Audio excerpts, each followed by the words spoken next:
tracing the path of the lost tribes of Israel and hit this ancient river region? It is short, sharp, and easy to remember. Gozan. Gozan. Let's smash out the sounds instantly using two simple building blocks. Go, Zan. First syllable, the green light traffic command.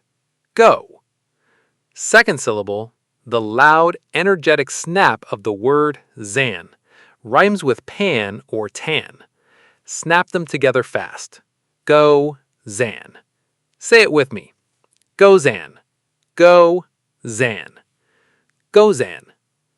Gozan was an ancient Mesopotamian city-state located along the Habor River.